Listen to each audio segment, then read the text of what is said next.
As always, I'm always a bit nervous when it comes to covering a work like this, a beloved classic, which has been covered by 1,000 other people and is considered well-trod ground. You guys asked me to cover Godfather Part 1 a while ago, and that was just nerve-wracking. Oh my gosh. And, well, here we are.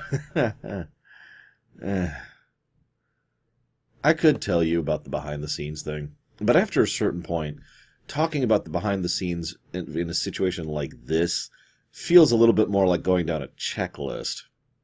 I can tell you about the monsoons. I can tell you about the massive financial crisis, and the fact that Mr. Coppola was constantly putting up his own stuff as collateral for loans in order to get the film made. I could tell you about the animal rights issues towards the end with the butchering thing, which we still don't actually 100% know what happened. I could tell you about the heart attack that Mr. Sheen had, or the fact that his brother had to do the voiceover narration. Or I could tell you about the issues with the locals because they were actually using Philippines hardware for some of the scenes, and as a consequence, they needed that hardware back at certain points. I can tell you about Brando and how much of an issue he was. I can tell you about the scripting issues. I can tell you about the casting issues. But again, at a certain point, it feels like just going down a checklist. Let me summarize. This movie was a mess.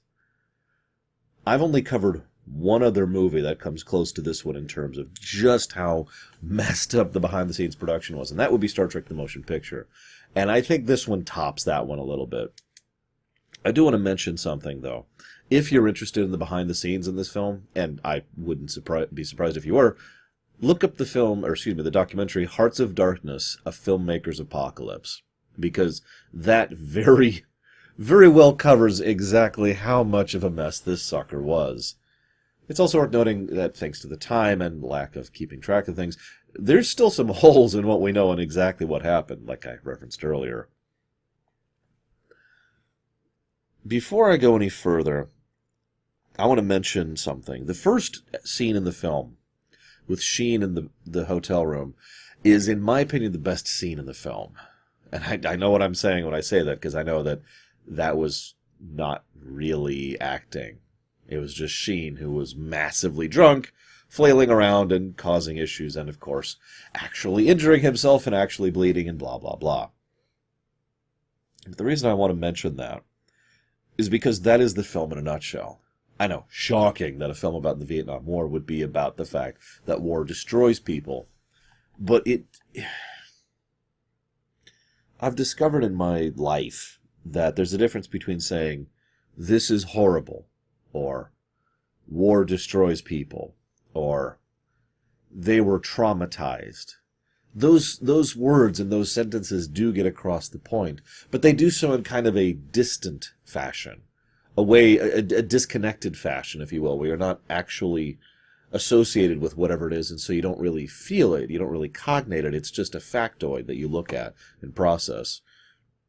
Watching naked Martin Sheen stumble around, flailing, slicing up his hand, bleeding all over the sheets, falling to the floor, sobbing while barely covering himself, that gets across the exact same point far better.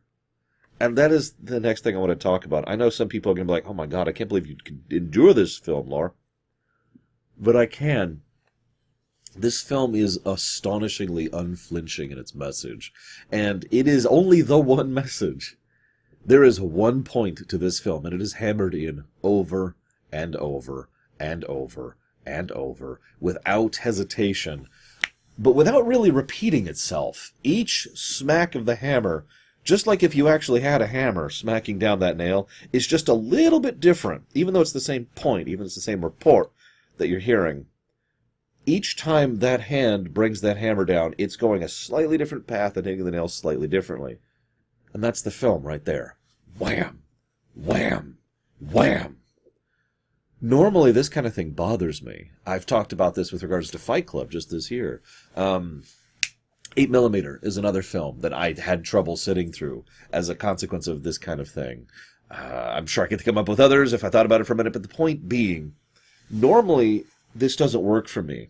And I've actually been tying myself into knots, trying to figure out why it works in this case.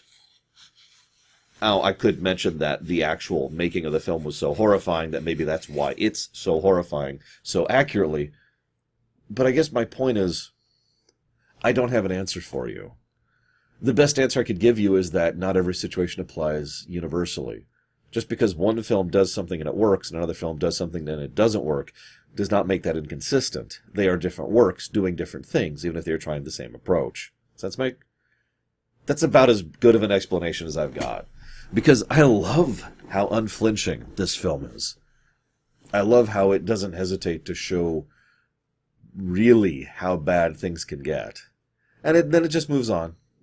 That's another thing. Almost every time something horrible happens, it's not like it's a big climactic scene. It's just something horrible happens and then the next scene happens. And then something horrible happens and then the next scene happens. I don't know if this is even on purpose, but the fact that the film is framed so much by the boat trip makes this even more powerful, because they're literally passing by horrors and then they keep going because they're still on their journey going down the river, right? By the way, I just got to say, they're so young. Oh my God, everyone is so young in this film.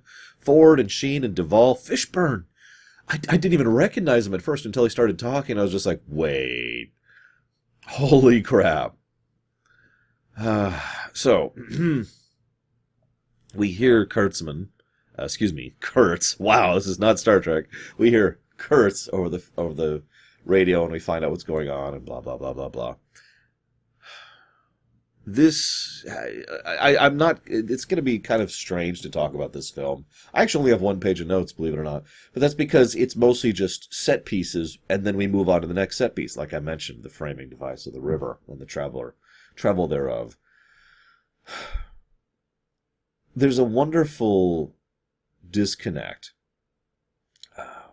There's this wonderful detachment that is presented at several times. Even as the face is being shoved into the muck, you're not feeling it because you're not there. Now, I don't mean that as in you, obviously, because obviously you are not there. What I mean is that that's how Sheen's character tends to be portrayed pretty consistently. He's got this detachment to him. We also then are introduced to Kilgore's character, that is to say, Duvall's character, Kilgore. And he starts doing the death cards thing. That actually got me curious. I decided to look that up. Apparently death cards were kind of a real thing, but not really. There was a rumor/myth going around about the spade being something that was considered mythological or whatever, so people would try to use it in a form of psychological warfare. But I wasn't able to verify the actual usage of death cards. In fact, when I first saw that, I thought they were just using them to identify people. You know, it's like, okay, you've got a deck. Each card in this deck is unique, so you can use this to make sure that each corpse is separately tagged and identified, right? Nope. Death cards. There's also this really messed up bit where the VC is like, I need water, and he's like, he's the enemy. It's like, no, anybody who can hold his guts in is fine by me. Here, have some water from my canteen. Wait, what? This guy surfs? Immediately walks away, spilling some water, I might add. This leads to an interesting sequence. The morale of people who are in hell is one of those things that you just kind of have to manage as best as you can, because you're in hell, so there's only so much you can do. They play Ride of the Valkyries, they charge in, kill a whole bunch of people. Kilgore wants to go surfing. While they're being shot at, while there are incoming and people are diving and ducking down, Kilgore just standing there, utterly unfazed by it all. I have actually decided to do an experiment with this film, and I have deliberately not sought out other people's opinions, because if I do, I'm going to find essay after essay after essay about this film. In fact, I'm almost positive I have done an essay on this film back when I was in school. Now, that'd be like 20 plus years ago at this point, but the point remaining, I looked at this and I was like, okay, you know what? I'm going to try and form my own opinions. I would love to hear yours in the comments, but if I massively disagree with you, please don't kill me with sticks. So why is Kilgore so blasé about everything? I was thinking about that, and the more I watched his performance, and the more I saw him as he talking about surfing and talking about how they're going to deal with that, and leading up to the infamous napalm speech, which is, of course, a lot more somber in its original presentation than it's usually repeated. What I saw was someone who acclimated. We are, by our very nature, adaptable creatures. It's actually one of our greatest flaws, in addition to one of our greatest strengths. And that means that when we are put into very horrible circumstances, we adapt. How we adapt is, of course, the question, and as I mentioned earlier, the central theme of the work, the insanity that war brings out in men. So, what we see in Kilgore is someone who just kind of shifted his perceptions until this is normal. And when it's normal, you don't react to it, because why would you? If you are if you get in your car or get in your bus and go to work, and then have a normal work day and then come home, you're not going, oh my God, the phone's ringing, and I can barely deal with this, and there's so many people on this bus. You don't have that reaction because it's normal. It's a Tuesday. And that is exactly how Duvall plays this character. This has become his normal, and as such, it is now exactly how he processes things. That's why he's so blasé about everything. That's why he doesn't care. They lose a helicopter in this assault. He didn't even bat an eyelash. He's talking about surfing. Why wouldn't he be? There's something wonderfully messed up about that. He also has that bit at the end, someday this is going to end. Someday this war is going to end. And the way he says that is just so quietly matter-of-fact. And I could see that going one of two broad ways. Thank goodness, or that's a pity. Here's which one you think it is. Either way, what happens next, the next major set piece when they get on the boat and they start heading up the river, is they encounter a tiger. And Chef just freaks out because of the tiger, right? And he absolutely loses it, and they start shooting and wasting ammo and all sorts of wonderful fun stuff like that. But he does flip. He goes into what I would refer to as hysterics.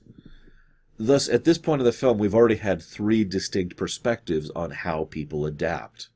We have Sheen's character, who is so acclimated in his own way to this situation that what he does is he completely detaches himself from it.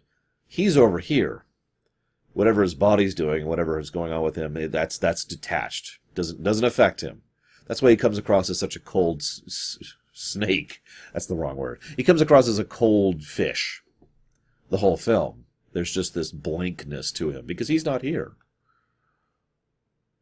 How does Kilgore deal with it? Well, he pushes it so that this is now his everyday.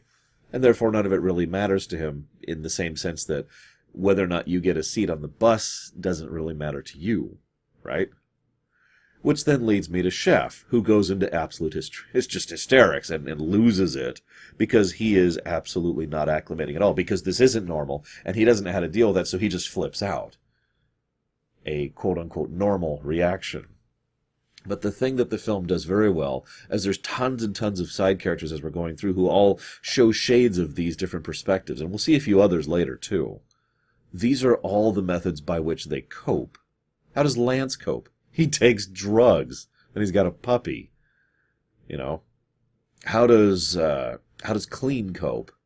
Well, he constantly just tries to present a front, pushing himself up as someone who's antagonistic, as if he was back home and being pushed back about by some people who, you know, just want to get him out of line for the water fountain or whatever.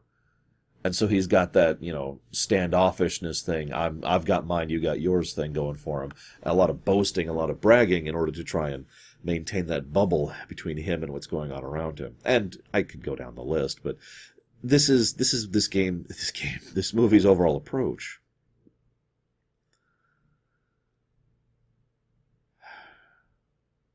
So they keep going for a bit. Speaking of it, they keep going and they go to the USO show. They get some gas, they get some ammo, he gets a free beer, and there's some women who are not naked. They are, however, being rather suggestive in their overall approach. I want to re-stress for a moment that I haven't seen this film all the way through until this viewing.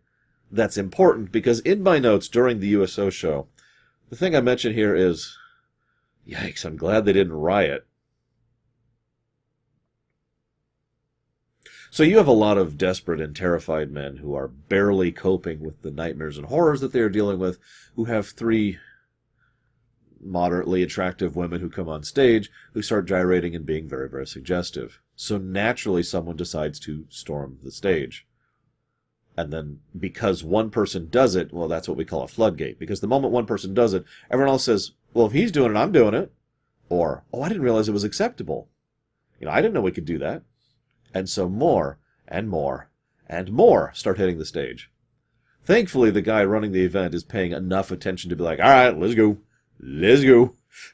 And they helicopter lift the women out of there, which was probably absolutely the right call. They probably should have done that a little bit earlier, if I'm being completely honest. I do find it amusing, by the way, that same guy was like, we care about you. That's why we got you this show that you had to pay for. He caught that, right? They had a commissary and everything. Anyways, I know. It's economics. It's just frustrating at the same time. It helps to showcase how this particular war, among many others, was not properly supplied, I think is the way I want to phrase that. But that could get into a whole separate topic, and I don't want to go down that road, so let's just chop that one off, move back a little bit. There's this bit where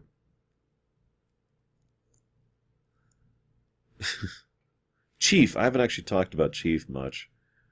The funny thing is Chief's overall mentality, how he copes, is actually, he's probably the most sane of all the people, which is probably why his overall character is the most tragic for me. I will also go ahead and admit that Chief was probably my favorite character in this work. I'd say Chief and Chef, no relation, I swear, are my two favorite characters in this work overall. Since, well, I'll talk about Chef in a minute, but Chief, I already talked about Chef. Chief is just kind of trying to keep his head down. This is something a lot of us do in real life to acclimate. Keep your head down. Don't get involved. Don't draw attention. Just focus on what you're here to do. Each day is another step. Just keep walking one more step at a time. I think that's probably the biggest reason why Chief is so enjoyable for me, because he's the most relatable for me personally. I know that mentality, and I've seen it in others. Oh, by the way I acclimate, I tend to go with Sheen's thing. I'm not here. That's how I deal with severe trauma and horror. I know this because that's how I dealt with it. I hope none of you have had to deal with the sufficient trauma to the point where your brain has had to deal with it in the manner that these people did. By the way, I'm not trying to claim that I went through something as bad as Vietnam. Let's not put words into my mouth. But I have been through some real stuff, and I'm sure some of you have too. And that sucks. One of the things I do like about this film is war is portrayed as absolutely nothing glorious. The most glorious it gets is with the Ride of the Valkyries and the napalm line they do at the tree line. That's about as close as it gets. But war is not glorified here, which is a good thing. I mean, war in general should probably not be glorified, but I'm willing to bend that. I like Warcraft. I like StarCraft. There's got to be an example that's not Blizzard. I like Command & Conquer. War can be enjoyable, and it can be romanticized, and it can be fun. This is none of those things. This is a lot of individual people who are dirty and caked with mud and bleeding and holding in their guts with a pan and just so forth and so on. Probably my favorite showcasing of this is when they stop at this stupid bridge. And he goes in to find the CO to check in and get some supplies. Do you know the CO? No. Sorry, I thought you were dead. No. Do you have the CO? No. Do you know where the CO is? Hey, dude, there's this guy, and he gets his grenade launcher. Very, very well aims it. Holy crap, that's a good aim right there. Kills the guy. Then, oh yeah, I know where the CO is. There's no CO of that camp. Everyone's just kind of operating on the wild. You'll notice that the guy who does the grenade launch, I didn't catch his name. I don't think he even said his name. He also has the detached approach to acclimation.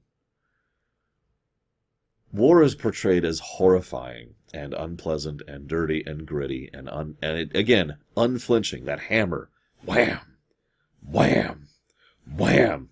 But again, each blow is just a little bit different. This is a good time to bring up the music, by the way. The music is psychedelic. Normally I would complain about this because it's what I would consider to be not good music, and I indeed never intend to listen to it again. But music music can be enjoyable in its own right, and music can be a tool for an other work, like a movie or a show or a TV show or a game.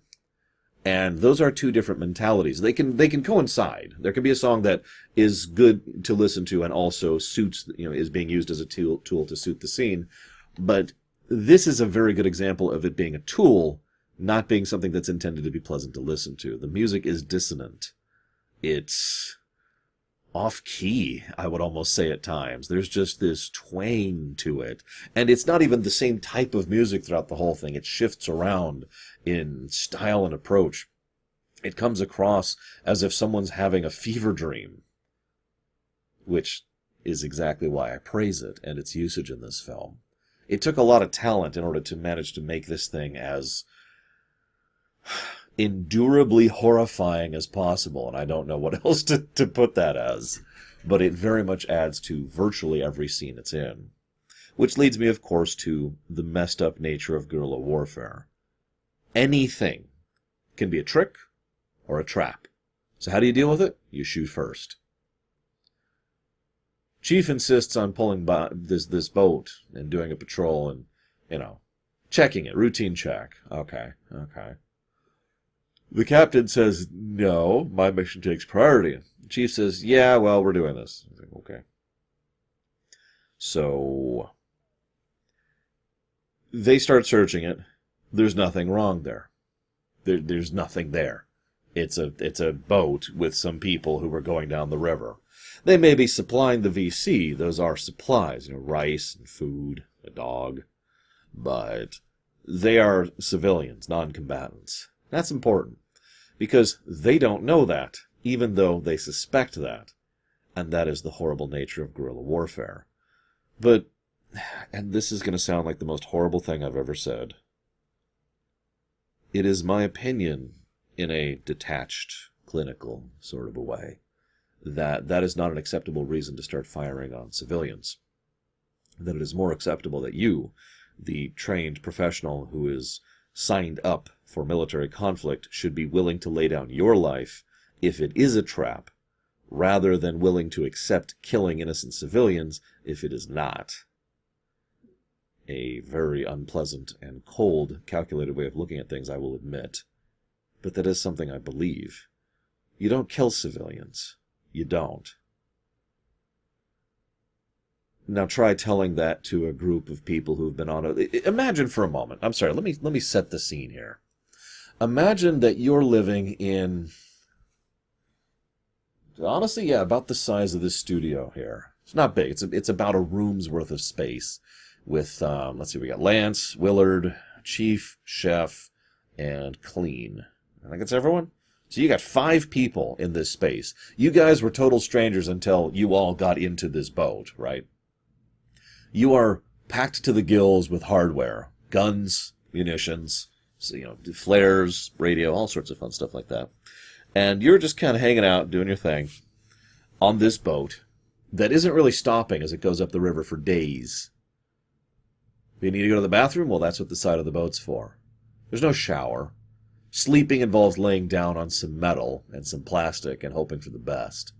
Oh, and by the way, you can be shot at any time from any direction. You are a walking target. And you have to endure the stink and the pain and the heat and the sweat and the discomfort and the close proximity. Now, I've actually been through something very similar to this in my life more than once. It is weird how the brain just kind of shuffles things around to deal with something like that. But the point I'm trying to bring up is that is not a particularly pleasant circumstances. These are not people who are thinking in their right mind, as the entire film, and as I, have been pointing out this entire work. Now you add on top of that what I mentioned earlier, guerrilla warfare. You have to assume, in guerrilla warfare, that everything is a trick and everything's a trap, and respond accordingly, right? Well, that gets into, philosophy, or mentality. Now, remember the kid who shot first. It was Fishburne's character, Clean. He's 17 canonically. I looked it up. Fishburne himself was actually 14 when he started filming this. Yikes. But yeah, he canonically, in character, he's a 17-year-old. Now, remember everything I said about the laying up to that? Oh yeah, there's also like mosquitoes and like it's humid. I could keep adding on to just how unpleasant this is. Now imagine that you're going through all that while you are 17. Now, how capable do you think you're going to be of making the kind of cold, calculating decisions necessary as I presented earlier? So when a woman desperately runs after Chef, saying something, Clean shoots her. And then all of them just start lighting up the boat in general, murdering those people. And I'm going to call that murder.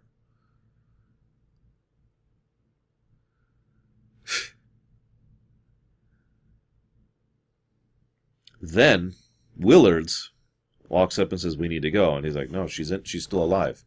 She's shot, but she's still alive." So Willard shoots her and kills her and says, "Now we're leaving."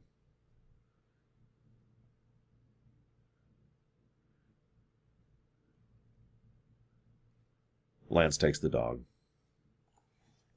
We lose the dog, by the way, in the course of this. The dog's gone by the end of the film. One of the things I find most horrible about that is that Willard is, in a way, correct. I'm not wanting to say that what he did was right. Obviously not. But the thing is, once you've already opened fire on the civilians and brutally damaged one of them, bringing the one that might survive to a nearby medical care place does not absolve you of that. This is how I'm with Willard on this one, because that's the approach he takes. He only says that in the narration immediately following it, as voiced by his brother. But the idea is we can't call it, we put a Band-Aid over it. Sure.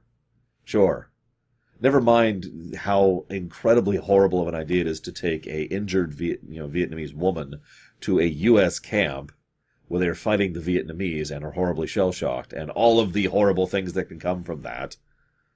And the best possible scenario there is that they will decide to deprioritize her, and then she will slowly bleed to death. Good job. What Willard did was cold calculation, and also a mercy, because he didn't open fire initially. That's the thing that's really interesting. I've heard some people, I know I said I was going to reach out, but I've talked to friends about this. I know some people say that what Willard did was wrong and horrible. No. What Clean did was wrong and horrible. He's the one who started this. And then the rest of them, obviously, they hear gunfire. Their reflexes are acting before they're even thinking about it. So the moment one person shoots, everyone's shooting. Naturally, this then leads to Lance being extremely possessive about a puppy, and them going further down the river. I guess my point is that you screwed up, guys. Own it. What you did was wrong. Own it. Don't try to make yourself feel better by a token gesture. If you're going to do something to make things up for it, sure. How about you do something real? Rather than, oh yeah, sure, let's take her after we have machine gunned her. No, she's dead. She's just dying slowly. Token gesture. So they keep going. This is actually when the bridge scene happens. Sorry, I kind of mixed up the order there. I apologize. Then Lance starts doing LSD.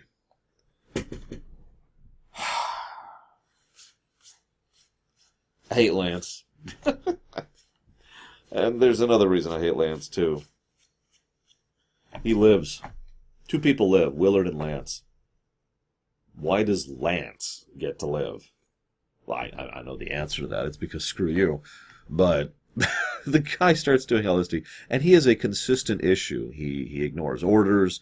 He worries about the dog when Clean has just been shot to death. He's the one who starts setting off the flare so that the people can see that they're there and start attacking them. This then leads to that hammer point I already mentioned earlier. Clean gets shot. Clean's dead. while he is there, currently dead, and Lawrence Fishburne is trying very hard not to move his eyelids. He's failing because, he's 14. There's only so much you can do at that age. But while he is there, while he is dead, while they're mourning him, Chief especially is mourning him, he got a letter in the form of a cassette tape, which he'd been playing in their little player, which somehow had batteries still. And he's playing the tape. Maybe it came with the package, that could be. Anyways, he's playing the tape, and as he's playing it, that's when they get attacked, because Lance is a moron who's tripping acid, literally. The tape keeps playing because no one reaches over to hit stop, because the tape was started before it goes, and we listen to his mother talk about how much she loves him and how much she's looking forward to having grandkids and how she can't wait for him to get home safely. It is very overt. There is not a shred of subtlety in that scene, but it works. I'm not even sure I can accurately tell you why it works, other than the fact that has been the approach the entire film has been taking. There's no subtlety here, because it doesn't really need to be subtle. This is a hammer smashing down the point over and over again. So Clean's dead. Lance is irritating. They land. Dennis Hopper shows up. There's a nice little bit of juxtaposition. There's this bit where Hopper's character, I don't even remember his name, and I didn't write it down, so screw it. Hopper's character shows up. He's like, oh man, hey, it's cool. I'm an American. Everything's awesome. How are things? Oh, hey, cigarettes. Oh, I love cigarettes. Can I have a cigarette? And while they're talking about that, the camera makes a point of leaving in the scenes a man who is naked from the waist down and dead, who has been hung, just kind of slowly rotating in the background. The sheer utter lack of care there, and oh God, thank God, cigarette. Again, nice juxtaposition. Hopper actually does a good job here. Believe it or not, this was something of a resurgence for his career, since his career kind of went out. And in fact, to my knowledge, he didn't write or direct after this point. He only acted. But he would come back to act in a few more things, usually in like action flicks, Waterworld. He ended up being in Speed, of course. But I like Dennis Hopper, even despite Super Mario Brothers. The build-up of Kurtz... Okay, hang on, pause, before I move forward and talk about Kurtz, finally. It's the last thing I have to talk about. Would you believe there's 40 minutes left of the film at this point? They arrive at the camp, they found Kurtz. There's 40 minutes left of the film. I only have one bullet point for that whole 40 minutes. I'll go ahead and admit that. But it's okay, because I've been building this point the whole time, as has the film. As Willard has been going through, he's been reading his dispatch, and he's been reading about the character, Kurtz. He's been reading about his career, his decisions, his letters, and he's been building up this great myth of this great, powerful monster of a man, 7 foot tall in some works. And, he's this great, rugged, this is actually why Marlon Brando was cast for this guy. Marlon Brando back in his day was, he was extremely rugged and very handsome. So, yeah. Well, I know I said I would only talk about so much about the behind the scenes, but Marlon Brando shows up and was apparently just the worst to work with. I have seen so many different sites and articles which have all cited different things that he's done, like throwing coconuts at Coppola while he was discussing the scene, or refusing to learn his lines, or being rather fat, and just all sorts of unpleasantness about this. And, the fact that they're mowing the lawn right now, that was all Marlon Brando. If he hadn't been there doing that, then this wouldn't be a problem. Really? Come on, you couldn't wait like 20 minutes? I'll wrap this up quick, I swear, guys, because all I have left to talk about is the film does this massive build-up to, let's call it what it is, a final boss. Kurtz is built up to be a final encounter for Willard, a big, epic conflict, which is, by several accounts, what the original scripts were working for. And then they had all these issues and these problems, and it's like, we can't do any of that. What do we do? And again, remember, Brando refused to stay on script, but refused to even memorize his lines. So while he does react to Sheen's character, let me phrase that a little bit differently. While he reacts to what Sheen is saying, he does so in a way that doesn't quite line up, and in some cases literally doesn't make sense. It's just random gibberish and nonsense.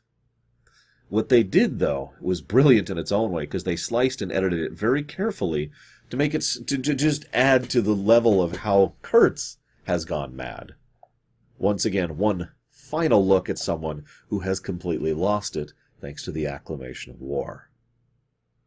Or the acclamation to war? Let's call it the acclamation to war, because it's the acclamation of man, but you get my point. He has lost it. And he has lost it in a way that nobody else has in the whole film. He is portrayed as a raving lunatic who is so disconnected from reality that he can't even think straight anymore. He actually acts like he is fully drugged out of his mind. And the first time we see him, he's laying in a room with a bunch of incense going. So, I mean, not that far out of bounds, right? You know, you get the toad. Anyways, you lick the toad. Anyone remember that? So Kurtz just, whew. And he plays this up. Chef dies. God dang it, I actually liked Chef. Like I said, he was my second favorite character. Poor Chef. He was probably the second most normal perspective, by the way. Because the normal mind looks at horrible situations and just says, no, and it rails against it. This is wrong. This isn't how it should be. This isn't how I should be. Why am I here? No. Right? But no, he gets his head chopped off and tossed into Willard's lap. Neat. Then Willard sneaks in, chops him up. The horror. The horror. And the film basically ends on a whimper. A lot of people dead. Nobody wins. The Vietnam War was won by the North Vietnamese. I think it was the North. The ones who were being backed by the communist regimes at the time. They won. We lost. We all lost. And that's kind of the point, isn't it? I actually really like this film. I am astonished in saying that, because it is exactly the kind of thing that I usually shy away from. But somehow, it manages that tightrope of being something I can endure without having to be something that I, have to consciously pause from and just walk away from. I said I had one last thing I wanted to share for the end. And this is pure headcanon and pure theory, but I thought I'd mention it because this is kind of my job, and I am a geek, and I have actually looked into this before. And this is the only opportunity I'm probably going to have to talk about this.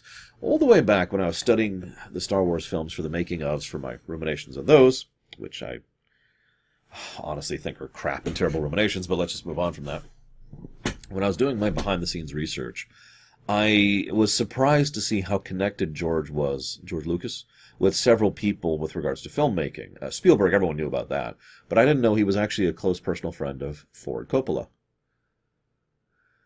When I say close personal, I mean the two were tight. In fact, Coppola was really a big backer of Lucas quite a bit, and the two were hung out, and the two enjoyed each other's company, and they were trusted each other, and there was an obvious and legitimate friendship, and the two have spoken nothing but positively about each other pretty universally across their respective careers. Which leads me to something interesting. While I was studying for this film, I noticed that Coppola actually reached out to Lucas personally with a request for money. Just flat out, please help me fund this. Because of the nature of how long this movie took in post, and because of how this film production was, it's worth noting that this film was in production for such a stretch that they were still making Empire by the time it finished, even though this film actually had issues regarding release dates and blah, blah, blah. Now, that's all relevant, because Apocalypse Now had a demonstrable impact on Star Wars. Because Apocalypse Now had a demonstrable impact on Coppola. And he had an impact on Lucas. I am going to share a theory of mine, okay? I think that Apocalypse Now, and the fact that it nearly destroyed Francis Ford Coppola's life, literally nearly killed him, I think that this is one of the three major building blocks that caused Lucas's shift in mentality at about this point in history, which led directly to Lucas being more of a businessman and less of a creative drive, which led directly to Return of the Jedi being the way it is, which led directly to everything about Star Wars since then. I mean, the Kirshner film thing is probably the biggest thing I could point to. Because if, I've said this many times, if Lucas had been able to bring in Spielberg for Return of the Jedi, that's a sea change right there. That is such a gargantuan, monumentally huge change to Star Wars history that might have a significant impact on real history in several ways, certainly geek culture. And that couldn't happen because Lucas was putting his foot down on several things, notably against Kirshner. And it is my theory that one of the reasons he was doing so was because of these three things that were pushing him.